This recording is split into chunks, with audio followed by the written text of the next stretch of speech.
Steve and Jill here. Good day. Welcome to the Land Academy Show, entertaining land investment talk. I'm Stephen Jack Butala. And I'm Jill DeWitt, broadcasting from sunny Southern California.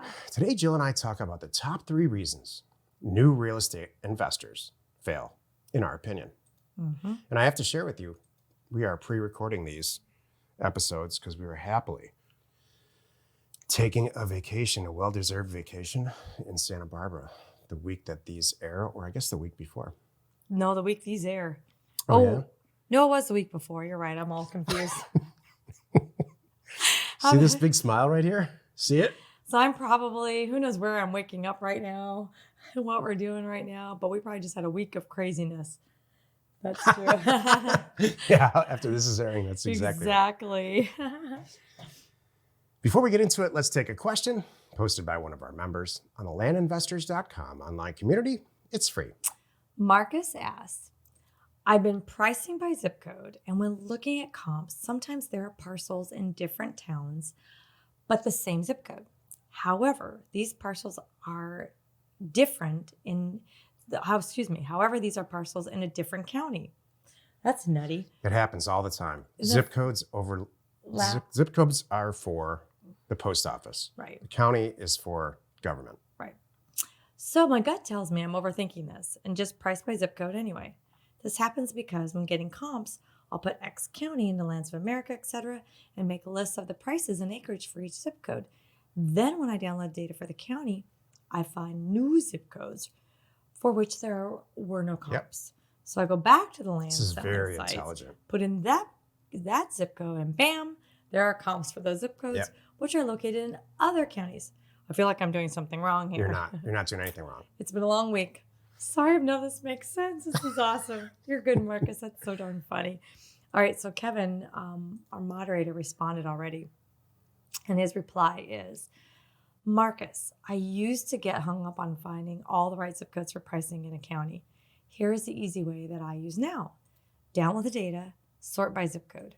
Copy that zip code column into another tab. Remove duplicates. This is your list of zip codes to price. Then I just go to LandWatch or Realtor.com, etc., plug in the zip codes, and one at a time get the comps.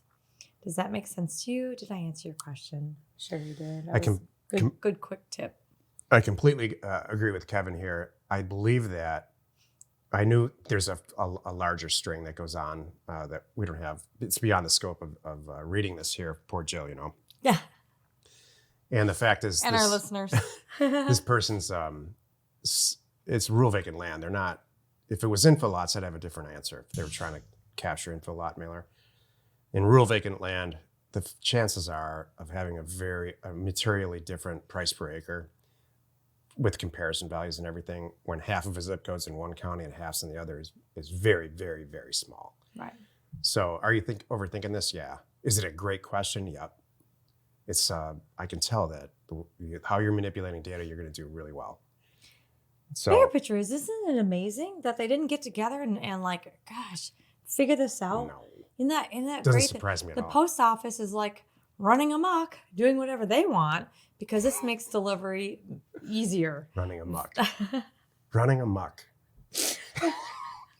Doing what they want. Who cares if it's a different county? Doesn't seem to matter. Who cares? I mean, isn't that interesting? No. Because like, think about like people selling things and having deliveries, Amazon, for example, different zip codes have different pricing. That might mess with their whole shipping scenario too, but doesn't matter. Makes sense to the post office. It's two governments who don't care or talk to each other. Right. They act like they don't exist. Doesn't surprise me. So darn funny. Actually, I would expect this to happen more. I know, but it's just hilarious. It just goes to show, like, you get into this world and this business, and you think it should make sense and it should all connect and everybody should be working together. Nope, not the case. There's a lot of stuff like this that goes on in the pre-acquisition state of real estate investing that people like Jill and partners like Jill never know about until years later. Like, we're on a show like this talking about it. And I have it all resolved for you. I get it. Thank you, Stephen. Today's topic, the top 3 reasons new real estate investors fail. This is the meat of the show. Then can I go? Yeah. I'll just give you my number one. All right. You want to say where this came from? I created this topic. Yes, she did. Because my a couple weeks ago, my team asked me to do a quick video, and they gave me this is a topic. I'm like, oh heck yeah, I'm happy to share what I think. Oh, so you already wrote this all out. Well, I did a video on it. Yes, I did. Okay. But it's fun to compare your notes. So I'm gonna let you share your top three, and then I'll share my top three, and then I can't cheat because I wrote it down, and I'm gonna cover mine up, cover up my answers. So ready? I want to hear yours. What's your number one? My number one, and maybe my number 1 through 3, is that it's not a priority. Oh. Period. I mean, I'm going to come back to my old guitar thing. If you listen to our show, you've heard me say this before. I've picked up a guitar and probably purchased a guitar in my life at least 3 times, maybe 5. Never learned how to play it. Why? Not because I can't do it. Not because I'm not smart enough. None of that. I just, on a Sunday, probably when I was bored, bought a guitar, started flipping through it, didn't put it in a calendar, didn't take it seriously, and for whatever reason, something else got sidetracked with something else, probably purchasing and selling land. Exactly. And it just didn't stick. Exactly. And I really believe it's not lack of talent, lack of smarts, or life, or any of that stuff, like Jill's about to tell you it is. It's this fact. It's just not high enough on your priority list. That's your 1, 2, and 3. Wasn't a priority. You weren't that into it. You didn't care. Yeah. We've all gone out with people like that, in a theoretical attempted please. romantic Tell relationship. me, please. How does this relate? Just sometimes it doesn't stick. It's like, you know what? Oh. I'm just not this. Not that into her? Yeah. Oh. Well, and it happens She probably just might not be that into you too. Yeah, that's what I mean. I think it happens with women more than men. True. Don't you think? I think that's totally one-sided. Yeah, I think you're right. I do. We like women. We pretend that we're more into it. We try to be more into it. Really? Yeah. Why? Some Just to women see do. if it'll click? Yeah, and you know what? Because there's always people out there that just don't want to be alone. Come on. Oh We my all God. know people that can't get by without a boyfriend. It drives me crazy. So they Wow. try to make it stick when they're really not that into the guy. I'm like, just move on. I just thought, I always maybe incorrectly assumed here that women just feel their way through life with feelings. Nope. And it's like, maybe I'll have a feeling for this guy tomorrow. Let's try again. That's No. what I thought it was. No, if they did have a feeling, they would move on quicker. Guys are like, can I put up with this? Is that okay? I wonder if this is going to change. Do It you know what's seems so okay funny? at this point. Wonder what'll happen next. Do you know what year. I envision? I envision every guy in the beginning of a relationship goes, yeah, that'll work. And then Yeah. they just kind of modal along. And then the next thing you know, they're getting married. Like, why are you getting married? Because she told me to. She said it's time. I feel like that's how guys go. All the way through to retirement. I guess I'm retiring now. My wife said sign the paper, so I am. And I guess we're going to get an RV. Why an RV? I don't know. That's how I feel. Like, tell me I'm wrong. I think that's true with a lot of people. Yeah, Okay. absolutely. Especially earlier in your life. Boys have a tough time separating their new young men have tough time separating their new wives from their mothers. Their new wives versus their old The wives. older you get, the easier that is to do. How am I like your mother? You're not. Oh, good. You're not like my mom at all. Thank you. You're not. It's good. You're welcome. All right, you want to get back? You want to hear my 3? Yeah. What is this topic? Okay, the topic is actually business related, but that was more fun. All right, so the top 3 reasons I feel new real estate investors fail, and I actually do have 3. I will go through them now. Number 1, education. I think they skip it. They don't think they need it. They think they can just dive in and wing it. And guess what? That's when mistakes happen. So I really think that if you spend some time, whatever you're going to do, research it and know what you're getting into. So that's my thing. You know, I love when people say, I've been following you for 6 months, reading everything you have. And I spent more time over here with this person's site and this person's site and all this stuff. I'm like, great. That really makes me feel good that I know that they're doing it. And you know what? They're doing it on their own. They're owning their own. They're taking ownership for it, too. Yeah. And I love that too. When you get educated, and I said this in my live video I did, it was just a 2 or 3 minute video, but I just said, please own it. Don't run to your mentor or whoever's helping you and ask them every little thing, because you're going to wear them down. Take ownership, Google stuff, figure out answers on your own for everything you can, and save the big stuff for them. So that's number one. Do you want me to keep going that comment? I love this. All right. So my number two thing, I think I've watched people fail in this technology. They can't learn fast enough, and I feel bad. But there's a lot of things that come at you. There's a lot of moving parts. We were talking about this today. Any business that you're starting, when you really get into it, when you realize, wow, especially we accidentally sometimes make this look easy, and you get into it and you realize there's a lot to it. I want to share that conversation. Okay. I'm going to be real, very, very detailed about a conversation that Jill and I had while we were getting dressed together in our bathroom in the morning. I'm just going to be real straight about it. We are in the middle of 3 startups right now. And we will get them done by the end of the year-ish. So what is it, July? So that's not so crazy. Right. Title Mind, which is a full-blown licensed national title escrow company, just like First American, same credentials, same capabilities, only for investors. Number 2 is listinggopher.com, which is a listing service. So if you buy a property and you we post our properties everywhere anyway, we might as well post yours and charge a little bit for it. All these tools are in the name of you being able to just be a deal maker. Mm-hmm. And the third one is Car Academy, which is a full-blown Land Academy, House Academy product with its own parcel fact and texting capability for car owners, just to see if they want to sell them that day. And Jill and I are startup people. I swear we were individually born this way, and by the forces of the universe, we got shoved together, and we're much better off, both of us, collectively and individually for it, in my opinion.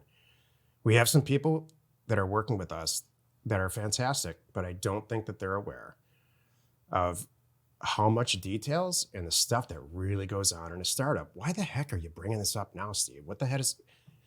Because if you are a new land or house investor, or a seasoned real estate investor, if you're seasoned, you know this. Mm-hmm. You know there's contracts to sign, and you got to read stuff and go through it, and it's not easy. We make it look easy.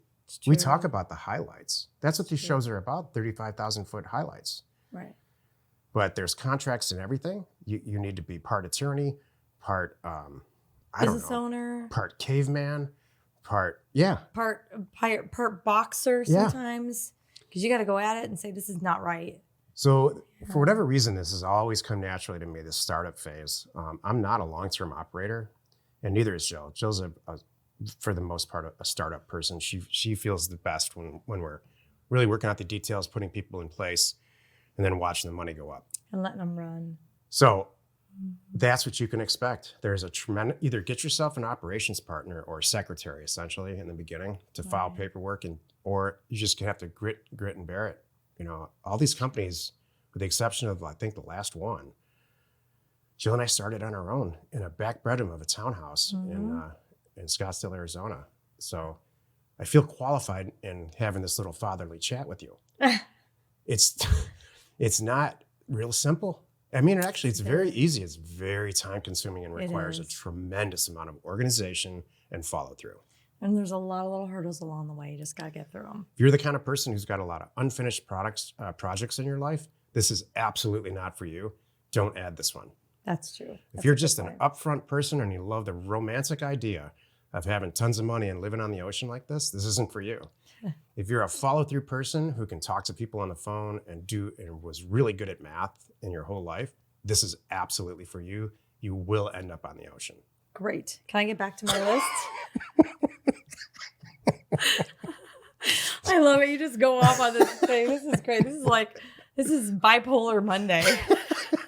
We're all over the place. I'm watching our markers too, and you're like, we're solid. Whatever. We're all over the place. All right. So back to technology. You better learn, and it takes time. You might be spending a weekend, in Excel, and that's just what it takes. And I also want you to as your business grows, you need to be on the cutting edge, and you need to create systems for yourself so you can keep up and get ahead. And then my third one this is the one that ties in with yours. The reason I really watch people fail is personal life. And it's not just me saying that. they've come to me and said that. Like it's, Mhm. we've done numerous surveys and it comes back like, what was the biggest hurdle, in Land Academy? We thought maybe it was funding or maybe it was data or it was maybe technology like that. We thought that would be that. Nope. The number one biggest thing that our new people say starting out is personal life and them percepting or their perception of perceiving that they don't have enough time. And it's really just, they're getting in their own way and they say that and I get it and I feel it and I understand that. Yeah. So whatever you do, whatever you start, you got to really take a step back and commit. Have a talk with yourself. Like, don't go buy 3 guitars, not to pick on you. No. But, before you buy the guitar, sit yourself down and go, really, am I really going to play this guitar? What's it going to take to Yeah. actually, so I can play a couple songs around a campfire? Well, Mm-hmm. or whatever your goal is. Exactly. Our best, most successful members, they dove in and went at it, didn't Yeah. stop. Their first deal was done, Yeah. start to finish in 30, 60 That's right, Joe. days. I'm glad you're and bringing this they up. never I was just going to looked bring this back. up. Yeah. And that's what it takes. So We have a choice when we do shows like this. We have a choice. We can sit here and blow smoke. We can sit here and say, yeah. it doesn't cost anything to start, just like everybody else. Could you imagine? You Zero too, down. Yes, You go ahead. too can be a millionaire. Wouldn't that be That's awful? We can tell you Awful. what it really takes, Yeah. and It's hopefully work. save you a lot of time and money. That's it. I don't want to waste your time. I don't want to waste my Yeah. time. So thanks. Hey, we know your time's valuable. Thanks for spending some of it with us today. I hope you're not walking around with your tail between your legs in Oh. a depression stupor. No. Join us next time for the episode called Infill Lots Explained. And we answer your questions posted in our online community found at landinvestors.com. It is free. You are not alone in your real estate ambition. Or are you? Maybe you are alone. Are you all alone? Oh, Oh my gosh, that's a horrible another. Can you imagine an infomercial like that? That's awful. I'm sure they're out there. Yeah. Shucks, that'd be awful. It'd be like a dating one though. I Anyway. always think of like the religious ones that are like that. Like, Oh, are you feeling alone? Send 1995 to the we'll pray for you. Saints of whatever, Saints of New Jersey and affiliates. LLC. That's hilarious. That's hilarious. Oh, I don't know why I picked that New Jersey. that's great. I'm going to stop this madness now. Wherever you're watching, wherever you're listening, please subscribe and rate us there. We are Steve and Jill. Information And inspiration. to buy undervalued property.